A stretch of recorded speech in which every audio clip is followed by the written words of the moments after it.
안녕하세요. 오늘은 신라향가 처용가를 함께 읽어보겠습니다. 처용가는 신라향가 중에서 가장 널리 알려진 작품 중 하나입니다. 처용이 아내와 역신이 함께 자는 장면을 목격하고 부른 노래인데요. 이 노래를 어떻게 해석하느냐에 따라 처용의 성격이 완전히 달라집니다. 처용이 체념하고 물러난 것으로 보는 견해도 있으나 이는 잘못입니다.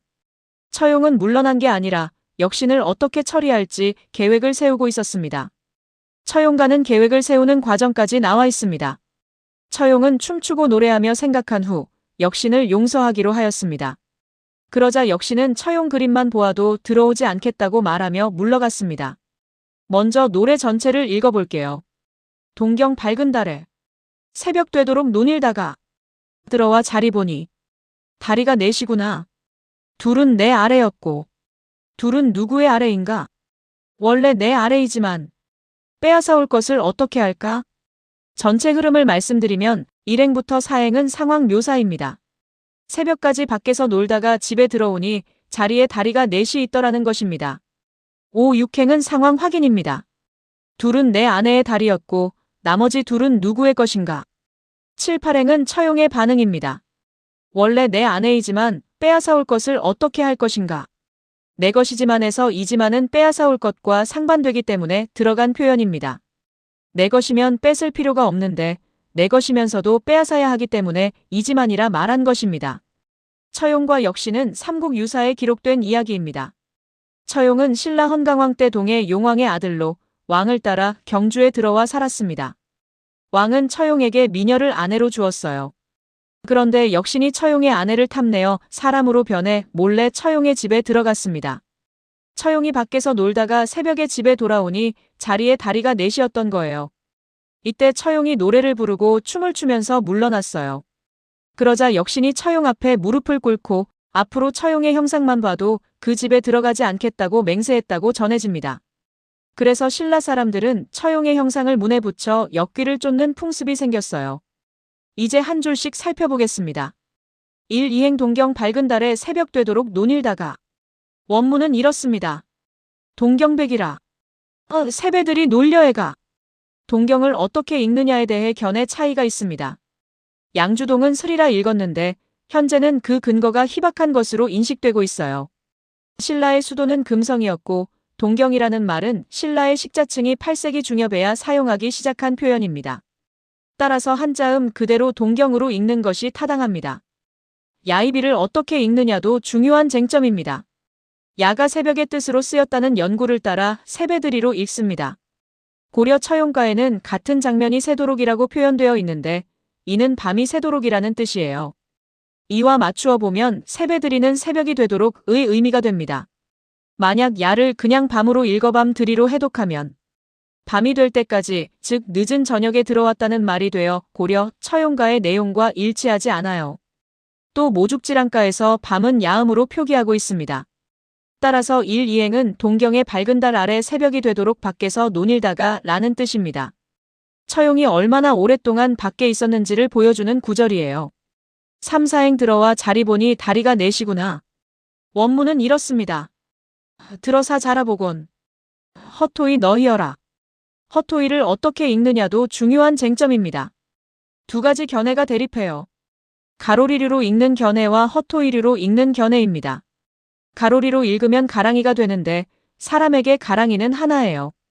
넷이 될 수 없어요. 또한 각, 비, 고 등의 한자가 여러 중세문헌에서 헛휘, 헛퇴, 헛휘로 해석되었고 원문의 리을에 해당하는 글자도 나타나지 않습니다. 따라서 헛토이, 즉 무릎 아래의 다리로 읽는 것이 타당합니다. 즉 처용이 집에 들어와 잠자리를 보니 다리가 넷이었다는 거예요.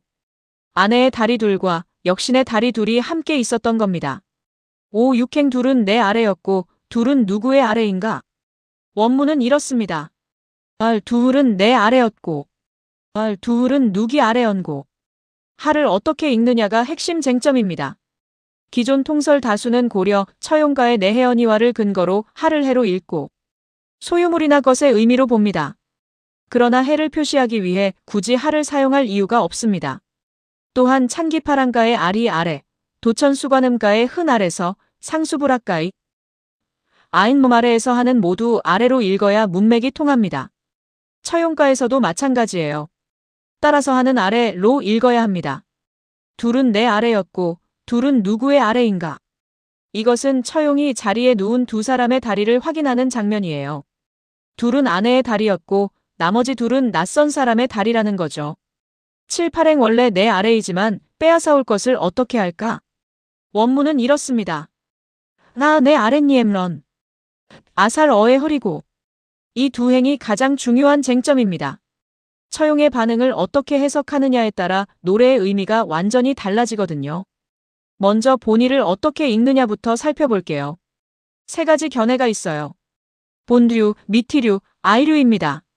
본으로 읽으려면 본동의로 표기되어야 하는데 원문에 동이 없어요. 양주동은 동이 생략되었다고 주장하지만 근거가 부족합니다. 밑은 본보다는 저자에 사용되었을 가능성이 크고요. 따라서 즉 원래로 읽는 견해를 따릅니다. 이제 가장 중요한 부분입니다. 아사를 어떻게 읽느냐예요. 기존 통설인 양주동은 이를 아일로 읽었어요. 즉 역신이 이미 아내를 빼앗아간 것으로 보고 마지막 구절 어의 허리고를 탄식으로 해석했습니다. 이미 빼앗겼으니 어쩔 수 없다는 체념으로 본 거예요. 탈질은 아시고 을은 미래의 동명사화 전미사 리을이에요. 따라서 아살은 앞으로 빼앗아올 것, 즉 미래의 일을 나타냅니다. 그렇다면 어의 허리고는 탄식이 아니라 앞으로 어떻게 빼앗아올 것인가에 대한 계획이 됩니다. 이 해석이 왜 더 타당하냐면 고려 처용가에서도 처용이 열병신이야 횟감의 가시로다라고 표현하고 있어요. 처용이 역신을 마음대로 할 능력이 있다는 뜻입니다. 처용은 역신을 당장 죽일 수도 있었는데 노래를 부르고 춤을 추면서 생각한 후 역신을 그냥 돌려보내주기로 결정한 거예요. 그러자 역신이 처용의 아량에 감동하여 처용의 형용만 봐도 물러나겠다고 맹세했습니다. 처용설화를 더 넓은 시각으로 바라볼 필요가 있습니다. 당시 신라 사람들은 역병에 대응할 수단이 없었어요. 역신을 실제로 죽일 수 없다는 것은 모두 알고 있었습니다. 그래서 역신과의 평화를 최선의 대안으로 생각했어요. 그런데 그냥 무기력하게 평화를 바라는 게 아니라 처용이라는 존재를 끌어들여 이야기를 구성한 거예요. 처용이 능력이 있어서 역신을 이길 수 있지만 처용이 관대하게 역신을 살려주었기 때문에 역신도 맹세를 했다는 구조입니다.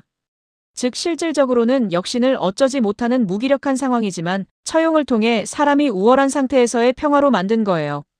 처용의 얼굴을 문에 붙이는 풍습은 바로 이 논리에서 나온 겁니다. 처용이 우리 편이니까 역신은 처용이 지키는 집에는 감히 들어오지 못한다는 거예요. 어떻게 되찾아올까라는 처용의 고민은 결국 피 흘리는 복수가 아닌 영원한 항복을 받아내는 지혜로 귀결되었습니다. 자세한 내용은 제 책 한국학 기초를 참고해주세요. 감사합니다.